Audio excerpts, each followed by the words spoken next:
Welcome to the Big 12 Insiders, your Big 12 sports show. Here's your host, Brien Hanley.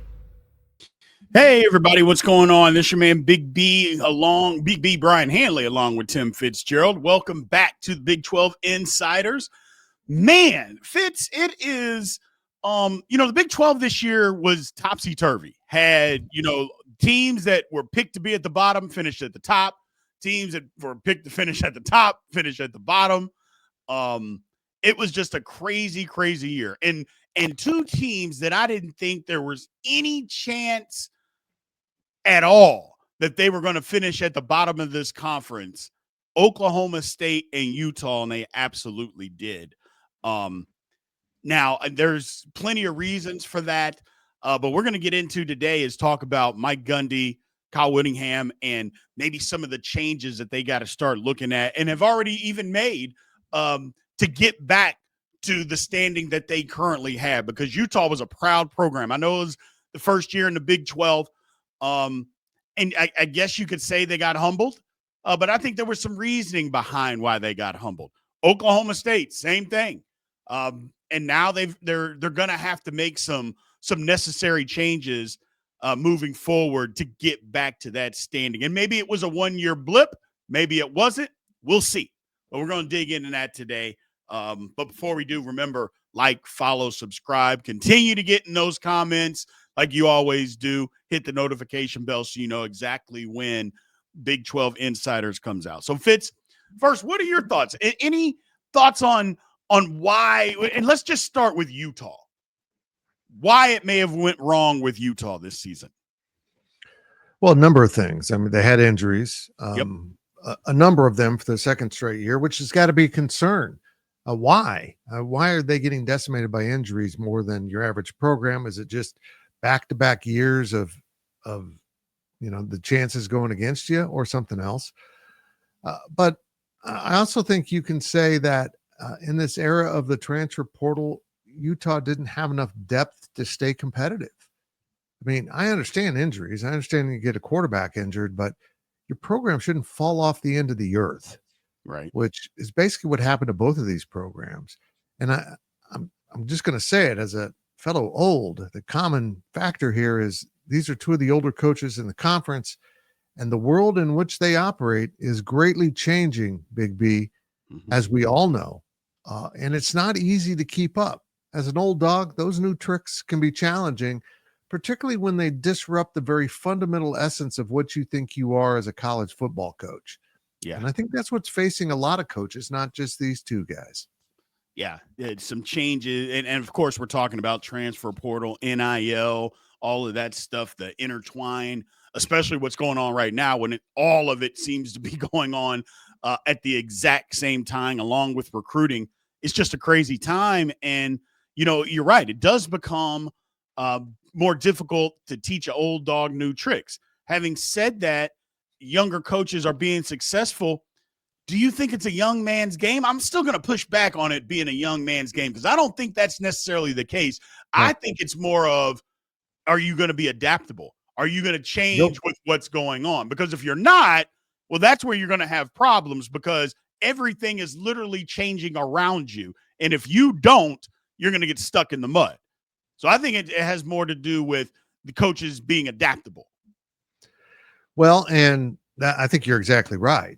Look at Dion. He's not a young dude, and he is Correct. Adapted. And I think his performance, Colorado showing this year, totally backs up the power of the transfer portal. And also having Travis Hunter and two talented sons, that helps. But you look at Dillingham goes about things much different. He's like, okay, you want to go in the portal? You still want to play? Those type of things that old coaches would never allow, and I don't think I would allow, but whatever he's doing is obviously working. You can't argue against that. And maybe the common denominator here amongst the programs that thrived this year was a willingness to adapt. Whether it was Matt Campbell, who's always kind of done things his own way and has now leaned into that portal a little bit and seems to be doing things on his basis, but also still rooted in recruiting because he had a lot of young players get older this year, and they'll continue to do that because they were that young. But Deion's into the transfer portal. Kalani Sitake's doing things his way at BYU. Of course, the approach at BYU has always had to be different to some degree. And of course, Dillingham and everything he's done with Arizona State is a true indicator that those who can change or find their own niche in this new world, like Matt Campbell, they're going to succeed. And those who keep pushing back and fighting it, I got to tell you, that's stealing your love for the job, which impacts your ability to do the job at the highest level. If you don't like your work, you're not going to do it as well. And I truly think some of these older coaches just don't like the job anymore because of all the crap that got put on their plate. And I think a lot of that is definitely true. The only thing that I would say about Whittingham is that he is in the transfer portal. Yeah. Like Utah uses it to their advantage.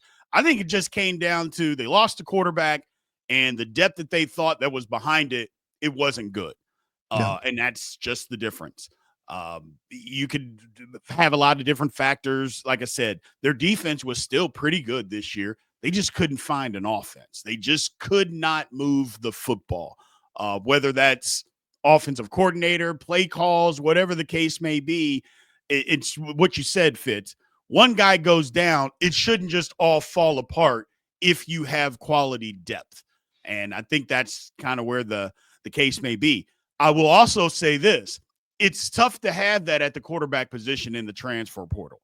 With the transfer portal nowadays, it's real tough to have a good backup because you get a backup, a guy comes in as a freshman, let's just say he's a good player, and he sits for a year. If he's not starting the next year, it's probably gone. So then you have to go even further down. And so that cycle continues to churn. And at the quarterback position, a lot of those guys Fitz are, okay, I'm at Utah. You know what? I want to go play. I'm going to, a Louisiana, and I'm going to go play. Now, they try to go other places, and clearly we see that. But quarterbacks are, I want to get out there. I want to get on the field because I think quarterbacks are like, look, if I take a step down for a year, have a good year, I can always go back up the next year. So that's where it's going to be tough for pretty much everybody to have real quality. I mean, you're not going to run into a Texas where you got an Arch Manning sitting there. I go, that's few and far between at any program in the United States of America right now. You're just not going to see that kind of quality depth at quarterback. Having said that, you got to have something. And I just think that Utah just got caught up in that. It snowballed, but they couldn't move the football. And to me, I think it's a one-year blip for them. I do. I think Whittingham is that good of a coach. It's a one-year blip. Things took a dive. New offensive coordinator. I think Utah is going to get back. Now, are they going to dominate the conference like, a lot of their fans said they were going to? No, but I think they can compete for a title, but they're going to have to compete. It's going to be difficult, but I think they can get back there. The reason that I believe that fits is because of the style of football that they play. Right. Physical style. And when you play a physical style, you don't necessarily need your quarterback to throw for 5,000 yards, but you need him to be competent. And they just didn't have that this year. That was the problem. But I think the way that they play football, I think it was just a one-year blip. I really, really do. Oklahoma State, not so sure. Yeah. I'm not so sure, Fitz. I think it's a little different there. I mean, you saw what happened. They basically told Gundy, we're going to fire you for cause, whatever that cause may be. Gundy must have known that he was over a barrel. Now, I've had some people say, well, Big B, you're just going right to the negative. What if he just loved Oklahoma State? Come on, man. The man signed for a certain amount of money. They told him they were going to fire him for cause if he doesn't do certain things, and he took the bait. You're telling me he's just giving up millions of dollars because he loves Oklahoma State? Stop it. Stop. I get it. Everybody wants to think it's not a conspiracy theory. I'm not a conspiracy theorist myself. But I also know dollars and cents. Nobody's giving up millions of dollars that they could guarantee get to stay in a job if the employer doesn't want them anymore. That isn't how this works. It's not how anything works, Fitz. So I think that is a little bit more difficult because I I mean, Gundy's there. I still think he wants to coach, but I don't know. They they made him clean house and get rid of everybody, Fitz. Everyone. Every coach is gone except Gundy, the guy that they wanted gone. It doesn't make sense to me, but that's the life of an assistant coach. You get thrown under the bus, so the head coach doesn't. We've seen a change of coordinator out in Utah, and I think it's another reaction of the previous generation of coaches. Well, we have to scheme better. We have to do better. We have to do this. When in reality, the problem might be behind the scenes and roster management. Why don't you have a competent backup quarterback? And I think the existence of the journeyman quarterback in college football is going to become a thing. A guy that's experienced but not quite good enough to be your starter, that comes in for 50, 60K, whatever the going price is, and gives you a little assurance. If you're young at quarterback, you better have a veteran behind him. If you've got an older quarterback that's tends to get injured a lot, well, do you really want to go with the young guy after having a veteran? Probably not, unless he's uber talented.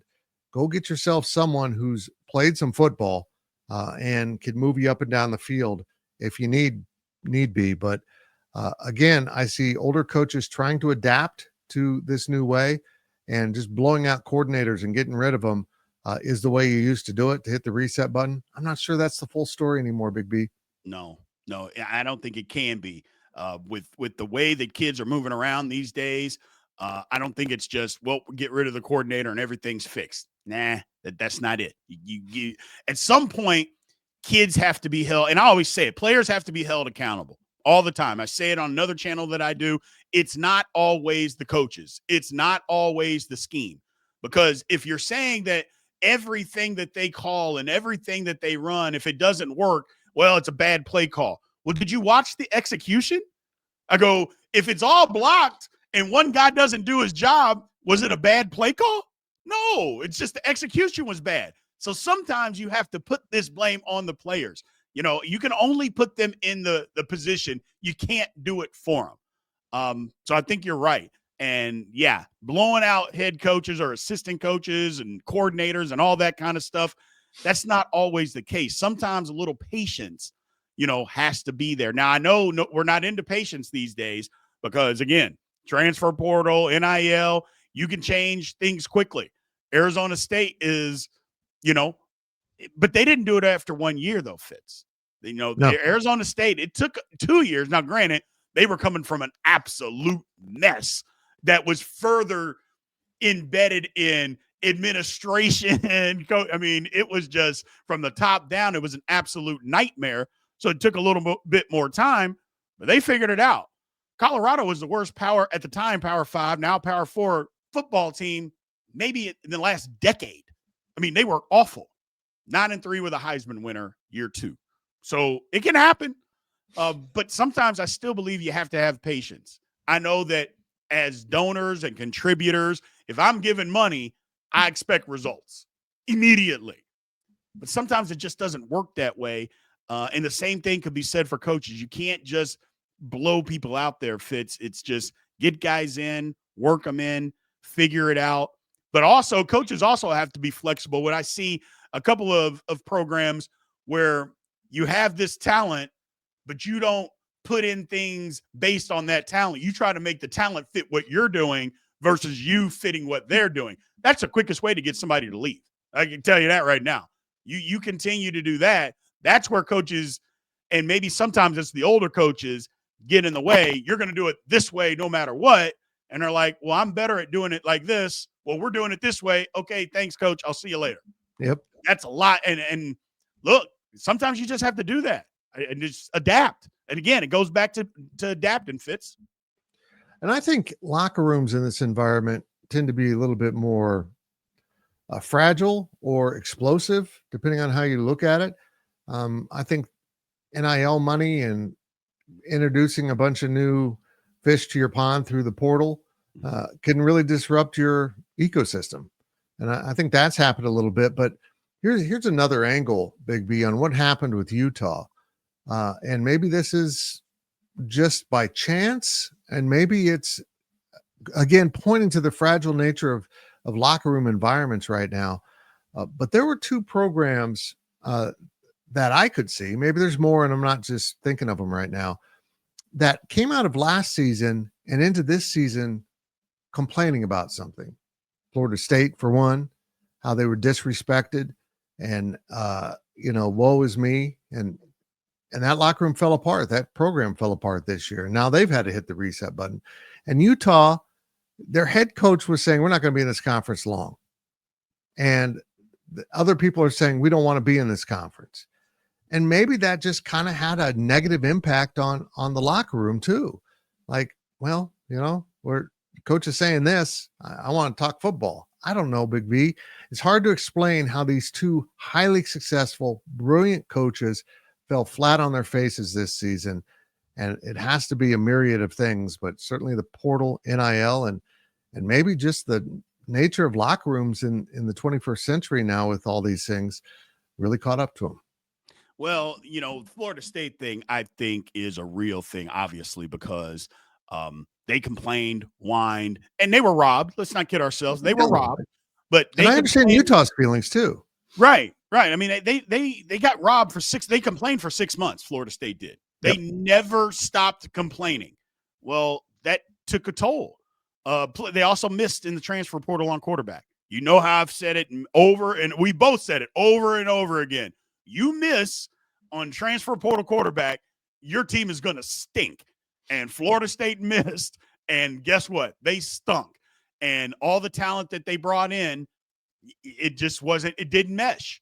And it did not mesh because even though those were new guys that came in, they came into the complaining.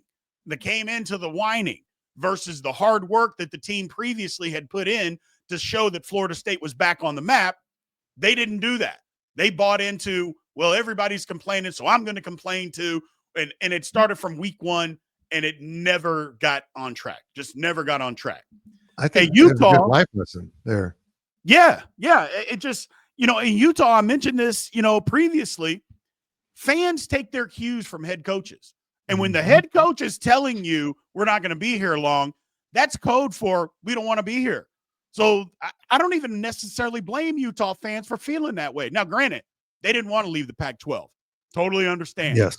They were dominating. I shouldn't say, they were dominating the league. They were winning the league, going to Rose Bowls, exactly what you're supposed to do. And then the rug got pulled out from under them because they had fought so long to get there. And then when they get there, they're one of the best in the league. And then it all falls apart. And they didn't want to leave. Well, I'm sorry. First of all, you can always go back. You know me. I mean, they'll take you right this very second. You could go back there right now. But and I know you're not going to do that.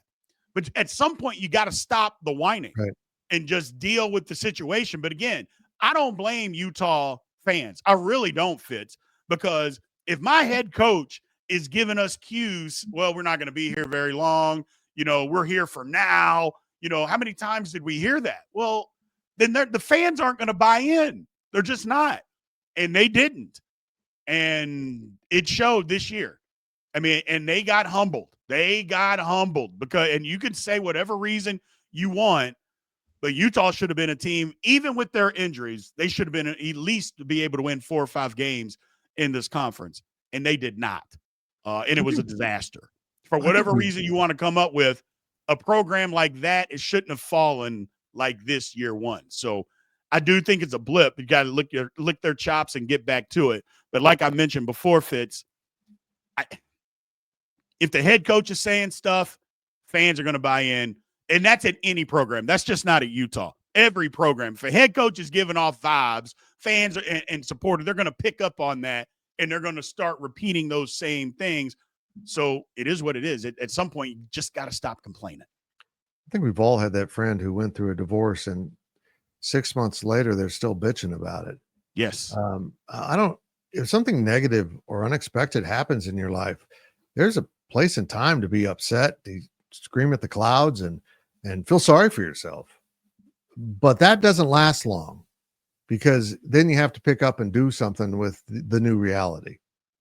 And I just feel like there's so much commotion in college football right now.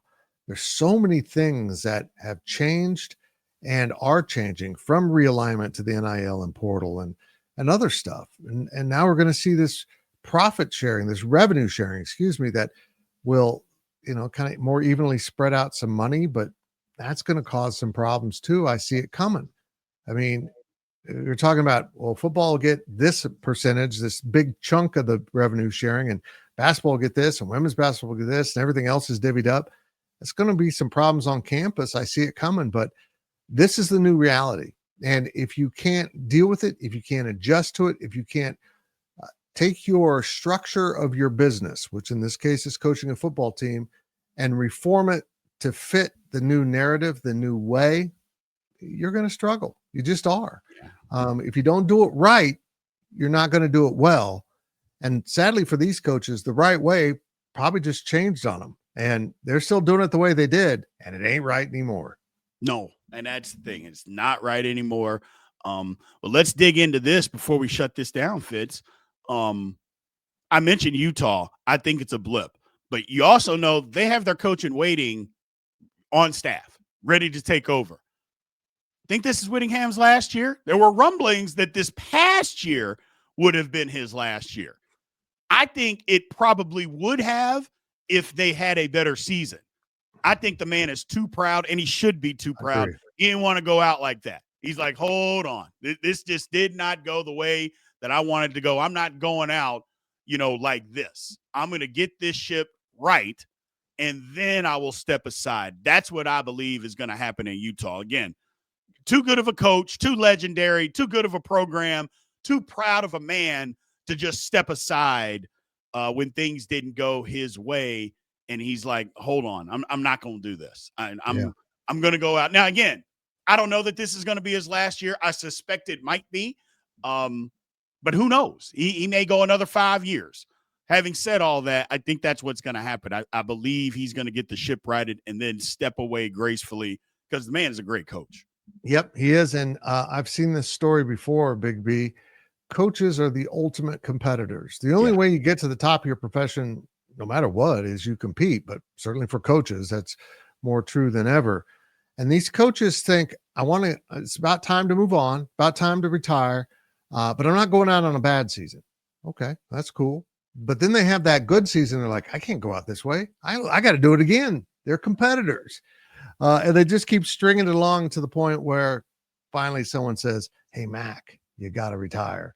Yeah. They step in and say, it's time to go. It's happened at Kansas State. It's happened to other places. And I hope Coach Whittingham doesn't let that happen to him. I hope he can go out on his terms, but make sure you know what your terms are and you don't change your terms after you get to the end, because that happens all the time. And I do think, though, in this current environment, these outside forces, these new forces, I should say, on coaches' happiness, well-being, are pushing some coaches out. I'm really shocked, Big B, that Mike Gundy didn't say to Oklahoma State, I know you want to fire me for cause, but if you really had it, you wouldn't give me a lesser contract. Right. Think about that. Oklahoma State just said, we've got something on you so bad we could fire you for cause and not pay your contract. But you want a new contract, just a lesser one? That doesn't make sense to me. No. So if I was Gundy, I probably would have said, hey, let's come to a decision here. And what's a good number to buy me out? You can't pay $25 million or whatever it was. What is a good number? Because, coach, go fishing. If you really truly are invested in getting Oklahoma State back, I get it. And you're a competitor, I get it. But if you're not in it 100%, just go do the things that make you happy outside of football coaching.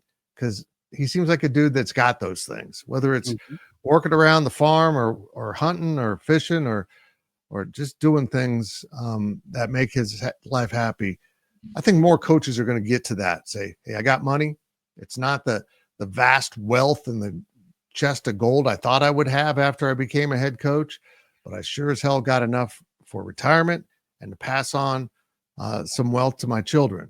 And I think a lot of coaches are going to come to that reality. Well, here's the thing that for me about Gundy is he's 57. Yeah. And, he's flirted with other jobs before. Right. Sometimes Fitz, Whittingham's different because I think he's older than that. And I think, you know what, he's going to be done. Is it time for Gundy to just say, you know what, I've done all I can do at Oklahoma State, take time away and then go somewhere else and coach? Yep. Or would he just be done? Because I don't feel like Mike Gundy would have to be done coaching if he didn't want to. I mean, he's flirted with other jobs before. So maybe it's just one of those things where a change of scenery would do everybody good. Because look at Andy Reid. Andy Reid, I know it's professional football, but it's still coaching. Amazing coach in Philadelphia. Maybe the best coach that they've ever had. They had to fire him. And look what he did. He goes to Kansas City and jumps up the stratosphere into maybe the top 3 coaches in NFL history by some people's standards. Definitely in the top 5.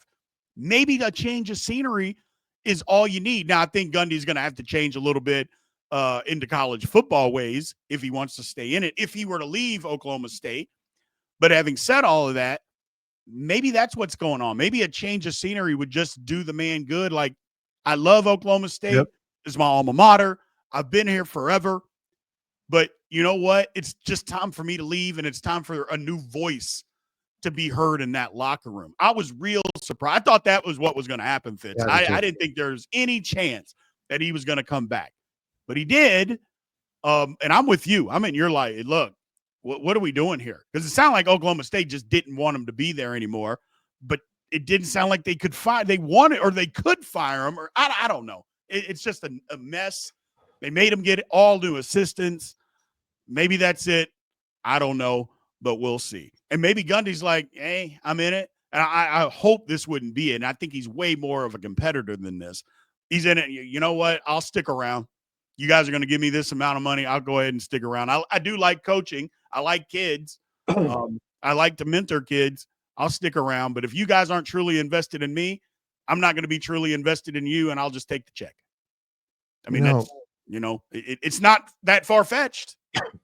Your point on Andy Reid is very valid, because sometimes maybe it's not you, it's them. Yeah. And you just need to be somewhere else to do your thing and make it work.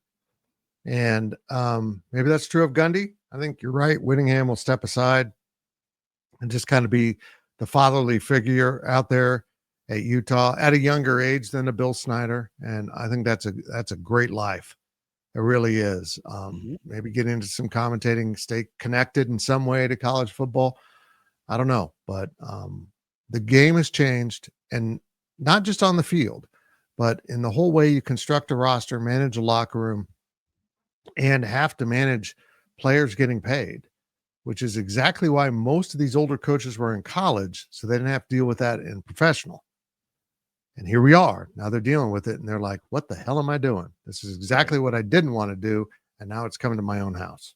Yeah, it's crazy, but it is what it is. You mentioned something earlier, I'll end the show on this, is that you talked about the backup quarterback getting 60, 70K, and it made me shudder, because I'm thinking, hold on a second. If I could have got 60 or 70K back when I was playing, I would have been that would have been like, you could have given me $1 trillion and I wouldn't have known the difference. 60 or 70K running around in Manhattan, Kansas. Lord have mercy. Just can't believe it. But, well, Fitz, again, good conversation, man. I want everybody dig into the comments. Let us know what you think. We appreciate you guys. We're still trying to put together these shows. Look, we want to do basketball. I just don't think it's time. I thought about doing one today. I just don't think it's time yet, man. I really don't. So, well, I was blunt with you. I'm not up to speed on Big 12 basketball yet. I'm still winding down from football and managing the portal following that. And I'll kind of keep my eye on the basketball team I cover. But until football is kind of done and gone to sleep for the year, gone into hibernation, my mind doesn't shift all the way over to Big 12 basketball. Totally understand. I don't think for the most part any of ours has either, Fitz. It just hasn't. Until after Christmas, I don't know, or even after the new year. We'll see. But again, thanks everybody for watching. Again, jump in those comments. Remember to like, follow, subscribe. We appreciate you guys, and we will talk to you soon. Thank you for watching the Big 12 Insiders, your Big 12 sports show. This has been a Spirit Street production.